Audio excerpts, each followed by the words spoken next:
आज यहां इसी सभा में प्रत्यंचा भी चढ़ेगी, शस्त्र संधान भी होगा और लक्ष्य भेद भी होगा।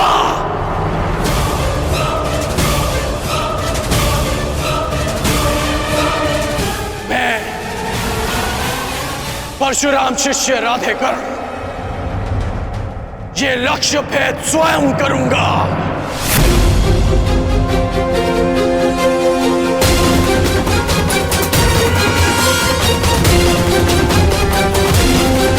सखी,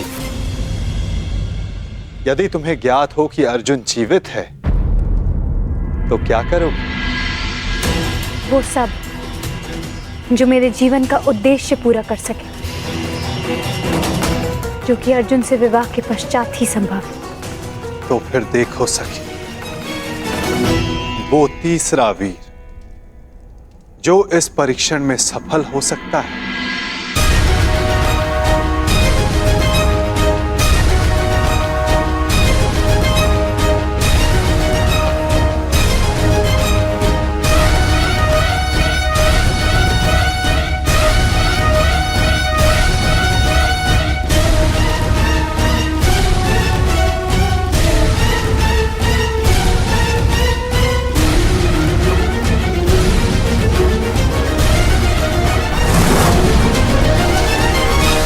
यदि कर्ण ने लक्ष्य संधान कर दिया सखी, तो तुम अपने जन्म का प्रयोजन सिद्ध नहीं कर पाओगे।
अद्भुत, अद्भुत कर्ण।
जो मैं कह रहा हूं उसका तात्पर्य समझ रही हो ना सखी?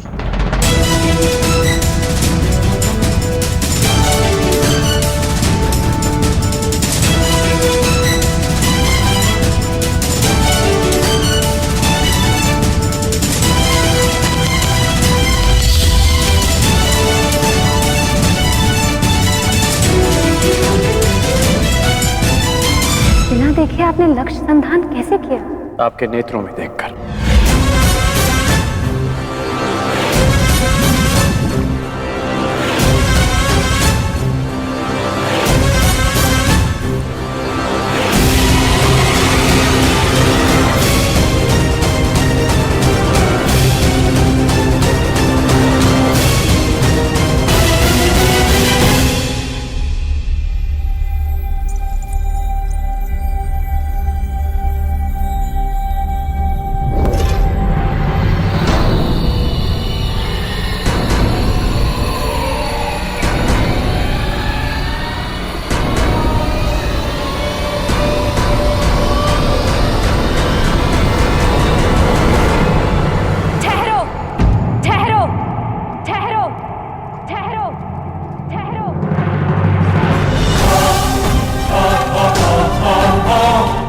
शर संधान नहीं होगा।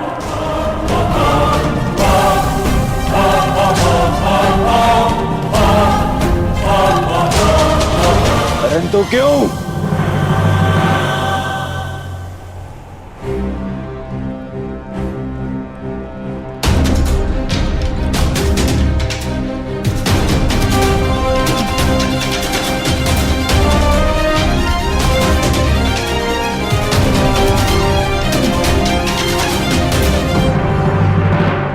क्योंकि मैं एक सूत पुत्र से विवाह नहीं करूंगी।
मनुष्य का जन्म महत्वपूर्ण नहीं, यदि कुछ महत्वपूर्ण है तो उसके कर्म।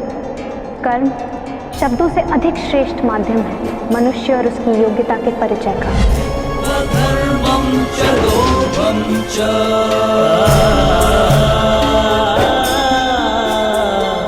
मोहं चोऽध्यमस्थितः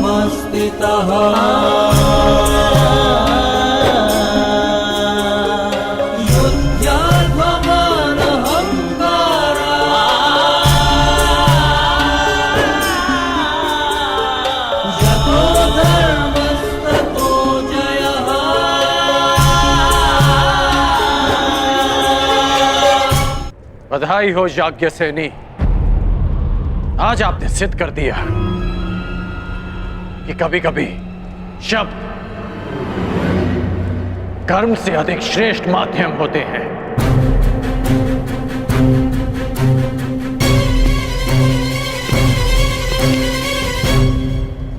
व्यतीत ना होकर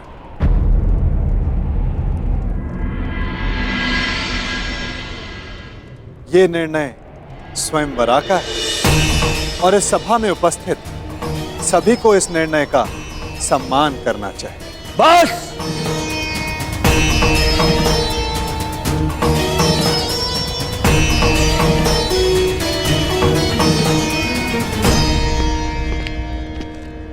पांचाल नरेश बस।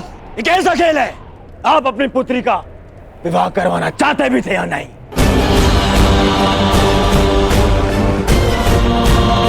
केवल अपने मनोरंजन के लिए आपने ये स्वयंवर रच लिया।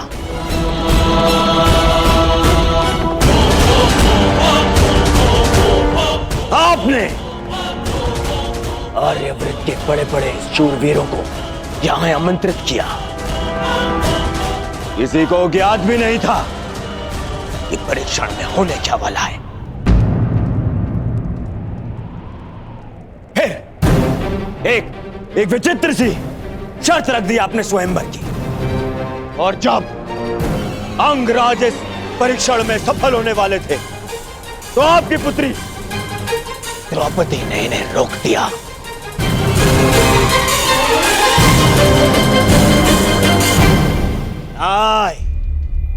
ये स्वयंवर नहीं है, छल है, छल। युवराज दुर्योधन, ये स्वयंवर पांचाली के विवाह के लिए रचा गया है हस्तिनापुर युवराज दुर्योधन। और स्वयंवर स्पर्धा नहीं होती, स्वयंवरा को अधिकार है अपने वर के चयन करने का, जिसका द्रौपदी ने प्रयोग किया।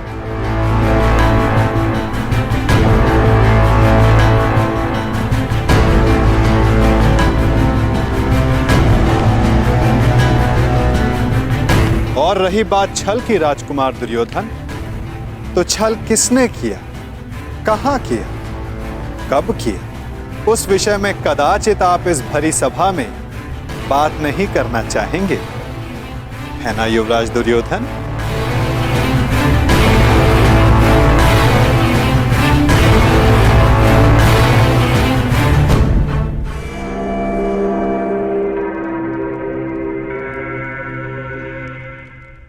सम्राट!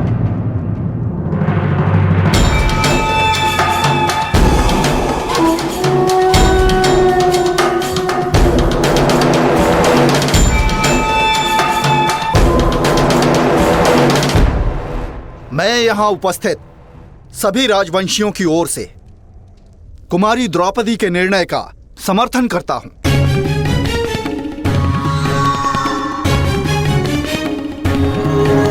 मुझे तो युवराज दुर्योधन की सोच पे आश्चर्य हो रहा है।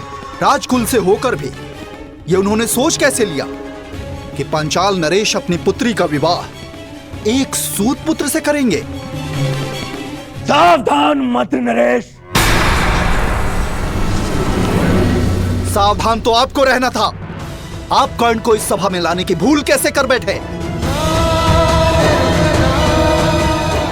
जाइए अंगराज कर्ण, जाइए, जाके अपने अश्वों की राज संभालें।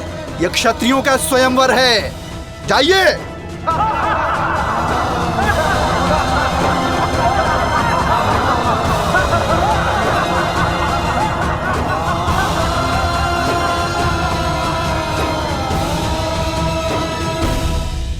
हाँ, हाँ, मैं एक सूत पुत्र हूं।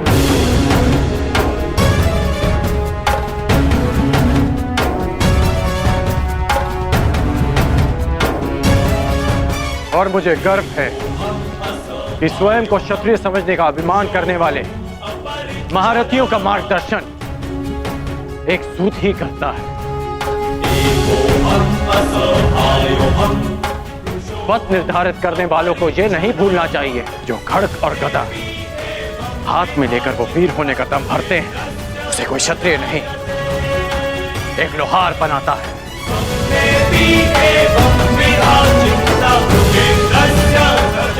जो अन्न वो खाते हैं उसे किसान उपजाता है।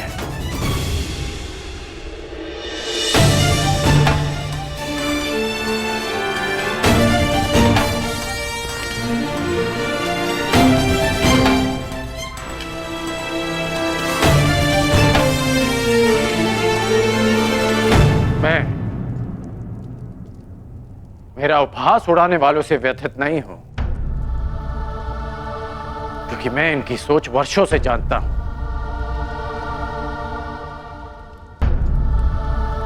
मैं आपसे निराश हूं, क्योंकि मुझे लगा कि आपकी सोच इनसे भिन्न है।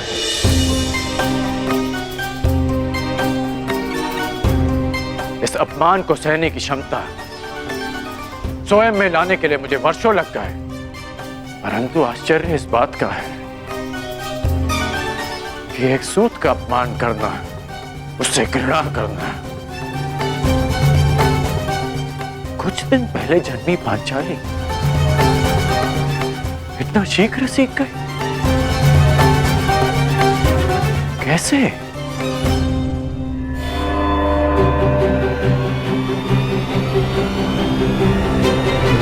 कुछ दिन पहले जन्मी पांचाली इतना शीघ्र सीख गए। कैसे?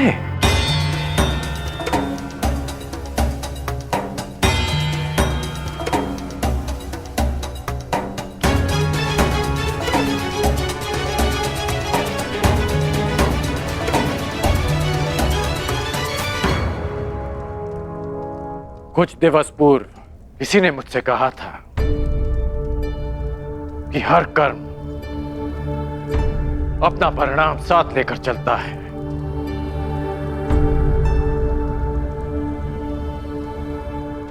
तो सुनिए याज्ञसेनी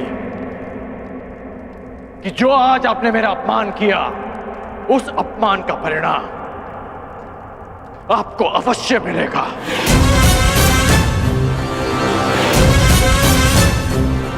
इस कर्म का फल आप अवश्य भोगेंगे।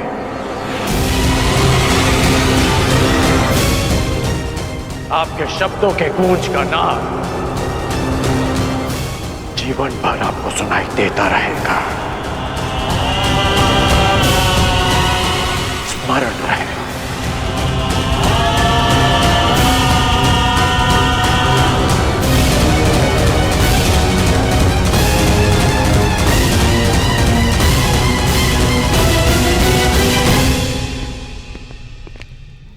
क्षत्रिय वीरों की सूची पूर्ण हुई पांचाल नरेश।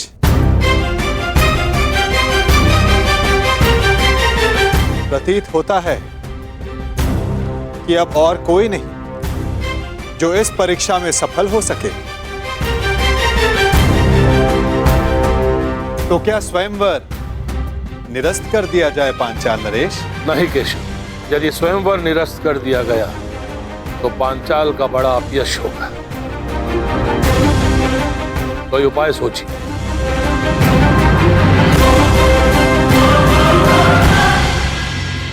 शांत हो जाओ मेरे होने वाले सम्राट। देखो कर्ण, इस स्थिति में केवल एक ही उपाय है।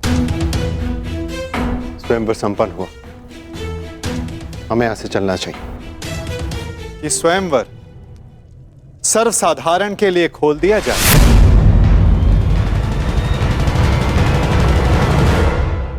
किसी को भी लक्ष्य भेद करने का अधिकार और अवसर दिया जाए।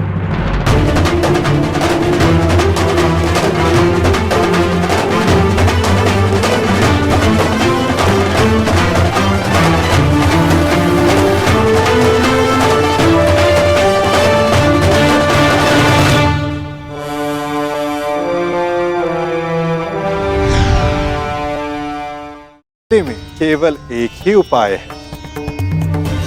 स्वयंवर संपन्न हुआ, हमें यहां से चलना चाहिए।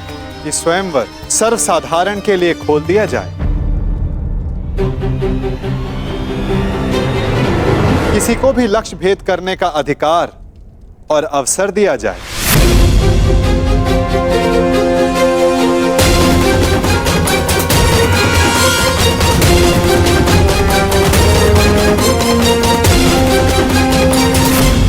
लो मेरे होने वाले सम्राट, अब स्वयंवर तो सबके लिए खुल गया है। जब कोई कुछ कर ही नहीं पाएगा तो कर्ण को अवश्य अवसर मिलेगा। हमें यहाँ रुकना चाहिए। नहीं मामाश्री, यदि अब हम पांचाल में रुके तो केवल एक ही कारण होगा, और वो युद्ध है,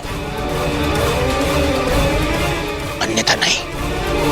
चलिए यहां से।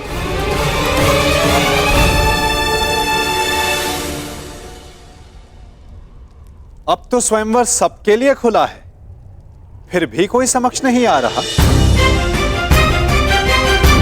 क्या मेरी पुकार योद्धाओं तक नहीं पहुंच पा रही?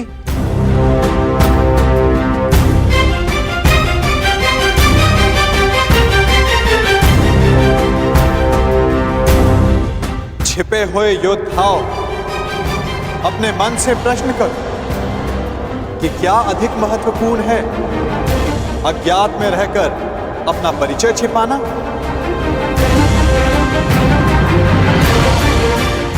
पराक्रम से अपना अधिकार पाना, अपनी श्रेष्ठता सिद्ध करना? क्या कोई योद्धा नहीं जो ये लक्ष्य साध सके? क्या किसी की भुजाओं में बल नहीं? यदि है तो मैं उसका आवाहन करता हूं। अर्जुन, आगे बढ़ो।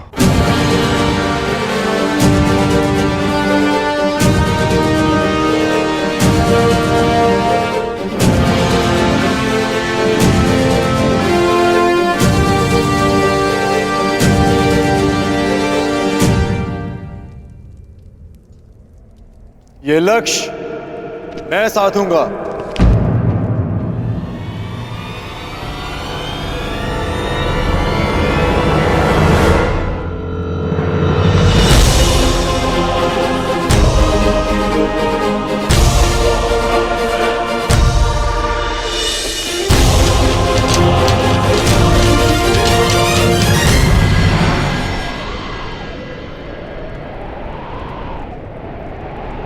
जब वो क्षण आएगा तुम्हें स्वयं अनुभूत हो जाएगा सखी।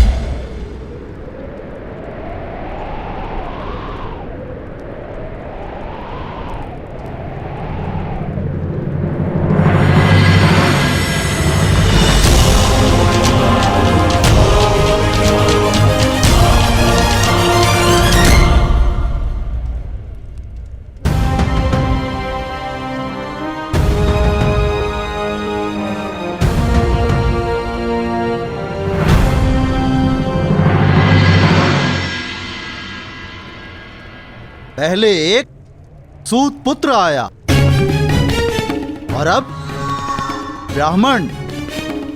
सत्य कहा था देवकी नंदन ने, ये स्वयंवर तो अविस्मरणीय रहेगा।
पांचाल नरेश,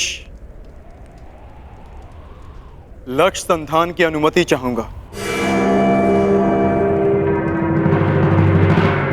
ब्राह्मण देवता, आप भूलवश यहाँ आ गए हैं। यज्ञशाला दूसरी ओर है और भिक्षादान द्वार पर हो रहा है। जाइए।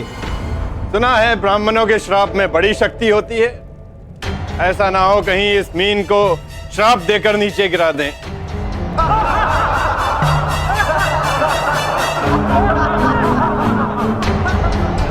ब्राह्मण युवक, क्या तुम विवेक से यह निर्णय ले रहे हो? कदाचित तुम्हारी शिक्षा दीक्षा, पालन पोषण इस परीक्षा के अनुरूप नहीं है। यहां उपस्थित सारे योद्धाओं का परिणाम तो तुम देख ही चुके हो।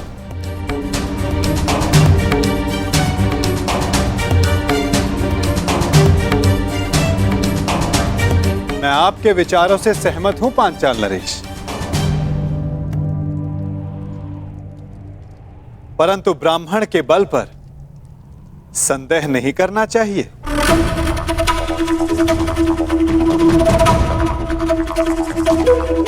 मानसिक दृष्टता शारीरिक बल से अधिक प्रभावी होती है।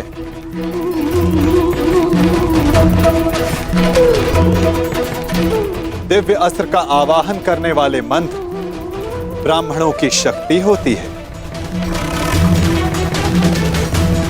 और फिर श्री परशुराम भी ब्राह्मण ही तो हैं। क्या उनकी शक्ति पर किसी को संदेह है?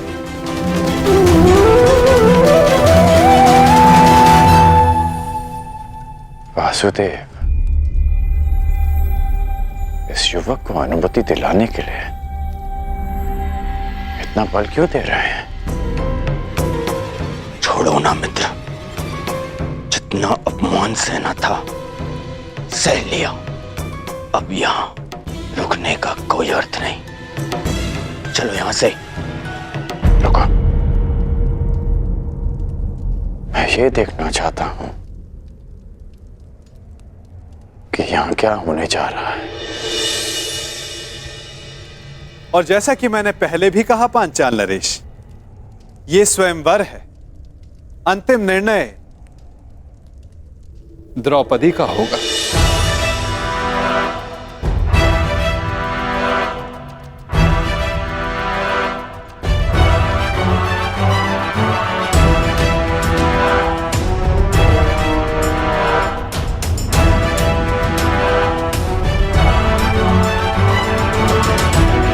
याज्ञसेनी, क्या तुम इस ब्राह्मण युवक को अपना कौशल सिद्ध करने का अवसर देना चाहोगी?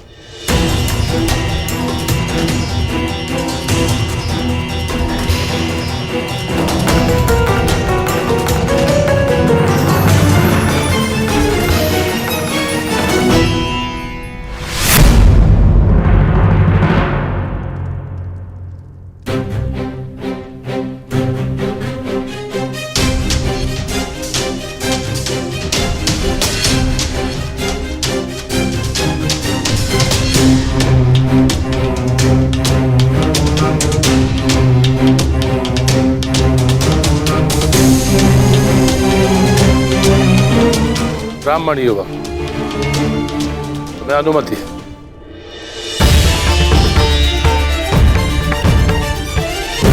क्षमा क्षमोस्तेयं शौचमिन्द्रिय निग्रह निर्विद्या सत्यं क्रोधो अशतं धर्मलक्षणम्।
और आश्चर्य, ये कैसे संभव?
भेद कर पाएगा?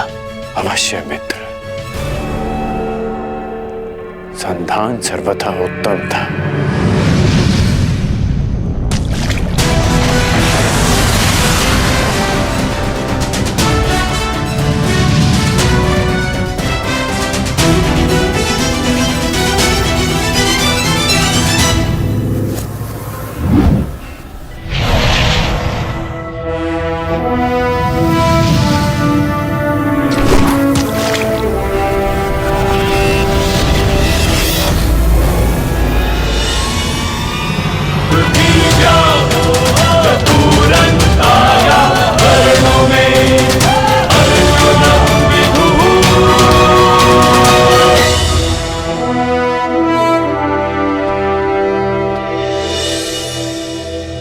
अब अपने वर का चयन तुम्हारे हाथों में है सखी। क्या तुम इस युवक का चयन करोगी?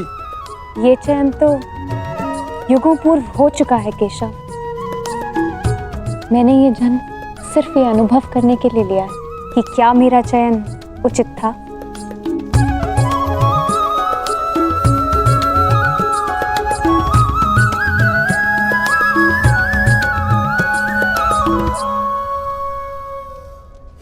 एक साधारण ब्राह्मण ने लक्ष्य भेद कर कैसे लिया? जो तुम्हारे सामने खड़ा है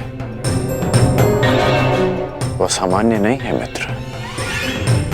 कुछ तो असाधारण है इसमें।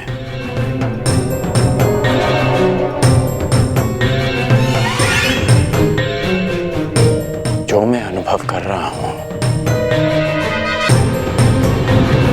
वो असंभव से भी परे है।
यदि अग्नि कुंड को ढक दिया जाए तब भी उसका ताप बाहर तक अनुभव होता है ब्राह्मण युवक।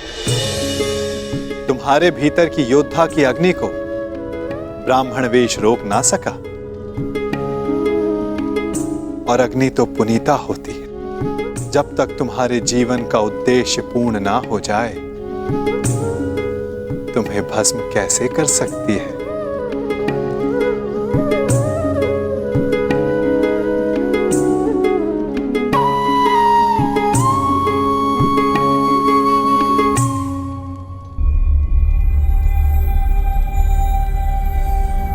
इतने विरोधियों के मध्य से स्वयंवरा को ले जाने का अनुभव मेरा भी रहा है। उस अनुभव के आधार पर तुम्हारे लिए एक सुझाव है। यहां से शीघ्र चले जाओ।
क्या सोच रहे हो मित्रों? क्या मुख लेके जाओगे अपने प्रजाजनों के सम्मुख? जब वो पूछेंगे कि स्वयंवर में क्या हुआ, तो ये गाथा बताओगे कि हम महाबली एक धनुष तक ना उठा सके और हमारी नाक के नीचे से भिक्षा पे जीवन व्यतीत करने वाला एक ब्राह्मण पांचाली को लेके चला गया। अगर पांचाली हमारी न हुई तो किसी की नहीं होगी। हम उस ब्राह्मण का वध कर देंगे। मुझे अनुभव हो रहा है कि शीघ्र ही यहाँ कुछ अशुभ घटित होने वाला है। अशुभ तो घटित हो चुका है मित्र। एक साधारण ब्राह्मण हम क्षत्रियों के माथे पे कलंक लगा गया, और मैं ऐसा नहीं होने दे सकता, कदापि नहीं। मित्र, कुछ अनुचित मत कर बैठना। स्मरण रहे कि इस ब्राह्मण युवक ने परीक्षा में सफल होकर द्रौपदी का वर्ण किया। कैसे भूल जाऊं अपना अपमान, हस्तिनापुर का अपमान, तुम्हारा अपमान। चलो क्षत्रिय वीरों, हो तो अपने माथे का कलंक। चलो।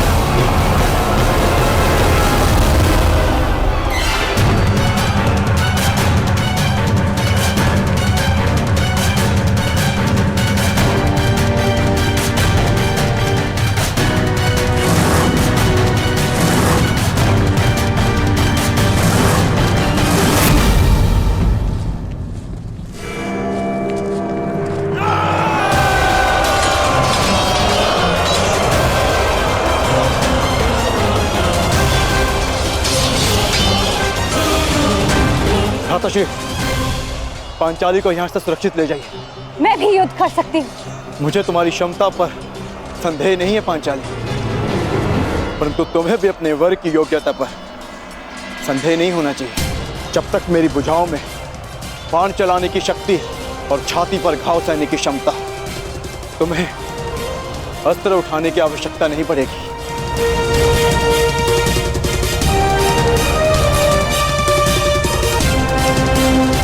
अंगराज, नियति सबको दूसरा अवसर नहीं देती, परंतु तुम्हें दूसरा अवसर मिला है। चयन करने में भूल मत कर बैठना।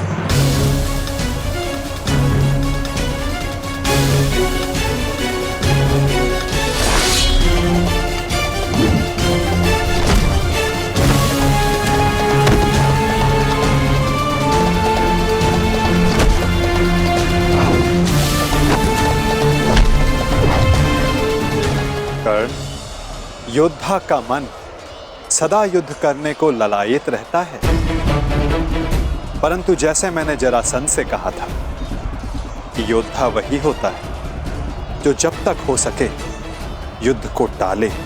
आपने एक और बात कही थी वासुदेव कि हम सब नियति से बंधे हैं, तो युद्ध होना है तो होगा।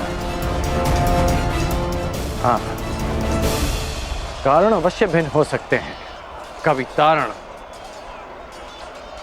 तो कभी शंका का निवारण।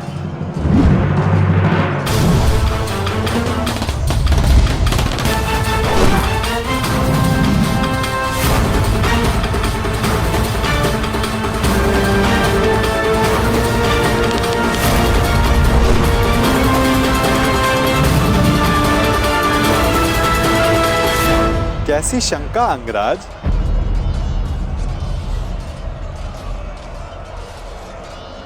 आप तो मेरा मन पढ़ सकते हैं ना वासुदेव, तो बताइए कि जो मेरे मन में चल रहा है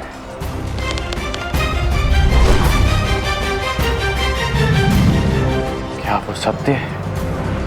सत्य तो कुछ भी हो सकता है अंगराज, बस उसे सिद्ध करने के लिए प्रमाण की आवश्यकता होती है। और तुम्हारे शंका का निवारण का केवल एक ही मार्ग है। तो प्रमाण के लिए ही युद्ध होगा। जिस प्रकार हर मनुष्य एक दूसरे से भिन्न होता है, उसी प्रकार हर धनुर्धारी के बाणों की चाल भी एक दूसरे से भिन्न होती है। हम सब नियति से बंधे, युद्ध होना है तो होगा। हाँ, कारण अवश्य भिन्न हो सकता है, कभी तारण, कभी शंका का निवारण।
स्वागत है अंगराज कर्ण, स्वागत है।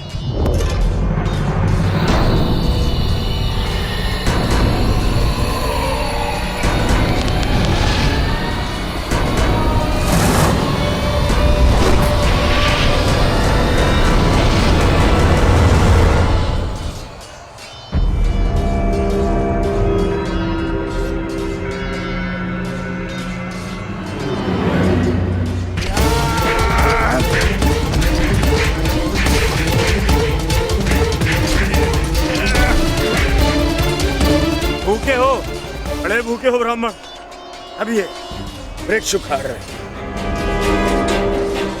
अरे हाँ, तुम्हें देखकर मुझे एक मूर्ख का स्मरण होता है। वो भी भोजन के लिए सदैव व्याकुल रहता था।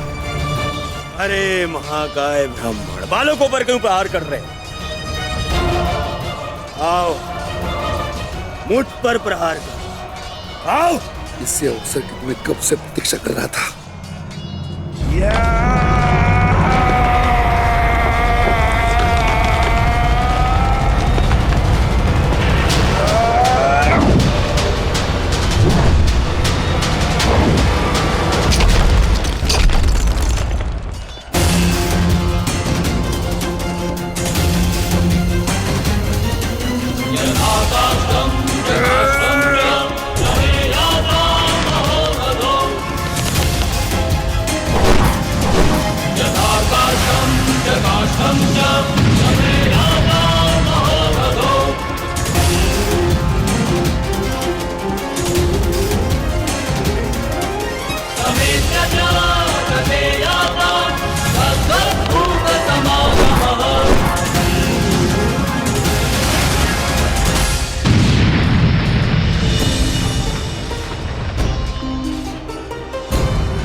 क्या तुम सच में ब्राह्मण हो वीर?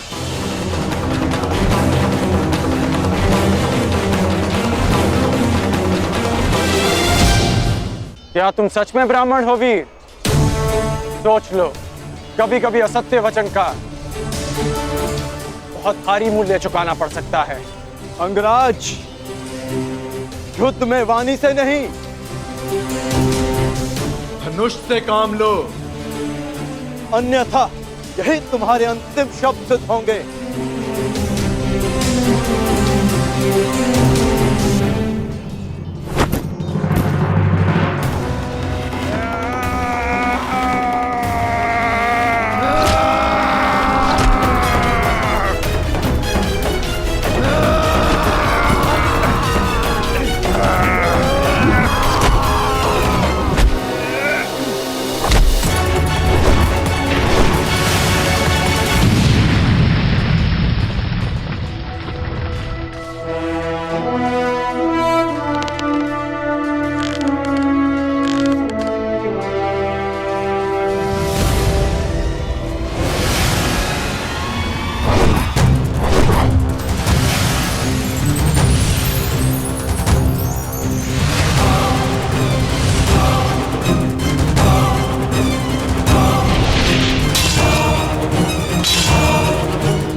केवल एक ही योद्धा है जो इतना चपल है,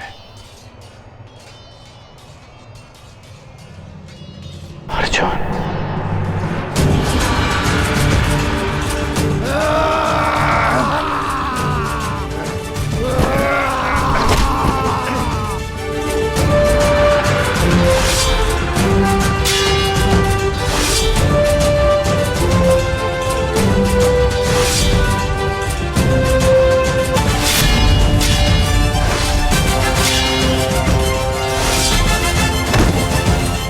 लाक्षागृह से जीवित बच निकले।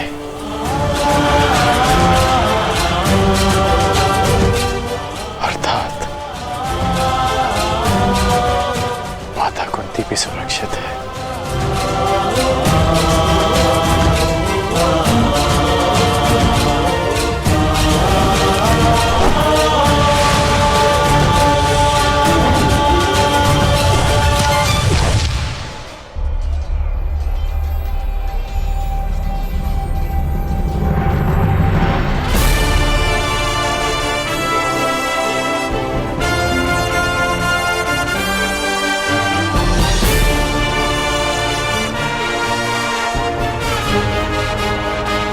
मैं समझ गया हूं कि तुम एक महान योद्धा हो ब्राह्मण, और मैं ये भी जानता हूं कि तुम्हें इस युद्ध की आकांक्षा स्वयंवर में विजय की आकांक्षा से भी कहीं अधिक है। और आकांक्षा मेरी भी यही है कि ऐसे ही एक वीर से अपना अधूरा द्वंद्व पूर्ण करूं, परंतु वो अधूरा द्वंद्व युद्ध भूमि में पूर्ण होगा, किसी अभिमानी के स्वयंवर में नहीं। लंका का निवारण हो गया, अब इस युद्ध का कोई कारण शेष नहीं। मैं तुम्हारे उज्जवल भविष्य की कामना करते हुए इस युद्ध को यहीं समाप्त करता हूं। जाओ ब्राह्मण पुत्र, तुम्हारी माता तुम्हारी प्रतीक्षा कर रही हूं।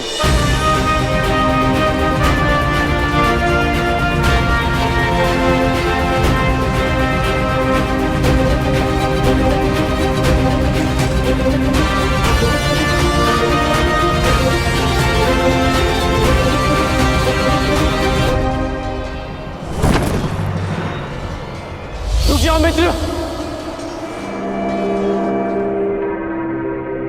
ये युद्ध यहीं समाप्त करो मित्र। विजेता को अपनी स्वयंवर आदर से ले जाने दो मित्र। नहीं मित्र, हम इन्हें मित्रों में वाद परिवाद नहीं होता। ये ब्राह्मण अपने उपहार का अधिकारी है।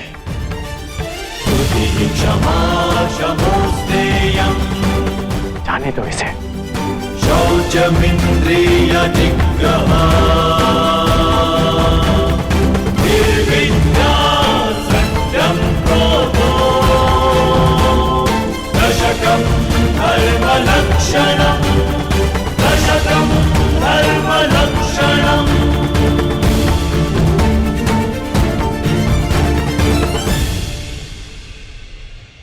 कुंती और पांडव जीवित हैं, मेरे मन से एक बोझ उतर गया। अन्यथा लाक्षागृह की वो अग्नि मेरे मन को सदैव जलाती रहती।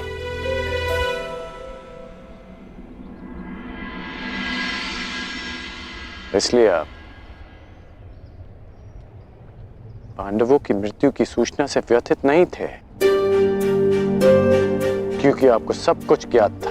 यदि ज्ञात ना भी होता तो भी व्यथित होने का कोई कारण नहीं था। कर्ण, अब तो सत्य स्वीकारिए केशव।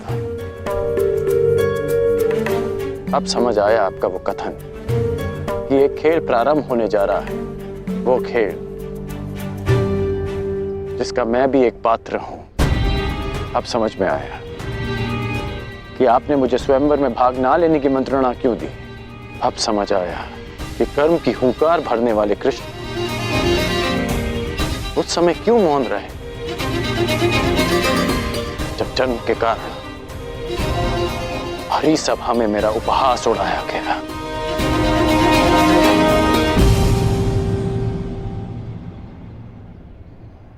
अर्जुन के लिए ही ना नटवर।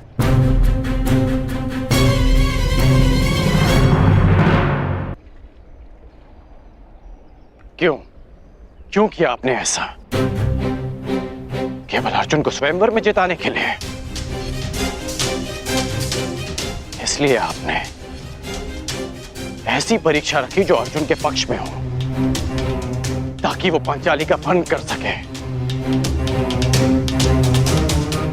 अर्जुन के लिए इतना झुकाव क्यों? उसके लिए मेरा अपमान क्यों? इतना बड़ा खेल क्यों? इतना पक्षपात क्यों? क्यों वासुदेव? क्या तुम ये कह रहे हो कि मैं पक्षपाती हूं मित्र? क्यों? क्या आप नहीं हैं? नहीं कर, मैं अर्जुन के उतना ही पक्ष में हूं जितना तुम्हारे पक्ष में। सत्य कहूं तो मैं सबके पक्ष में हूं और किसी के पक्ष में भी नहीं। ये तो कर्ता पर निर्भर करता है कि वो कौन सा पक्ष चुनता है मित्र। आप कुछ भी कहें, परंतु मुझे ज्ञात है कि ये खेल आप ही ने रचा है। ठीक है, यदि तुम ऐसा मानते हो तो क्या ये नहीं जानना चाहोगे कि मैंने ये सब कैसे किया? नहीं, मैं केवल ये जानना चाहूंगा कि आपने ये क्यों किया। प्रश्न बड़ा विकट है कर्ण। यदि विस्तार से इसका उत्तर दिया तो सुनने में तुम्हारा जीवन छोटा पड़ जाएगा, परंतु तुम्हारे शंका के निवारण के लिए मैं ऐसे संक्षिप्त में बताता हूं।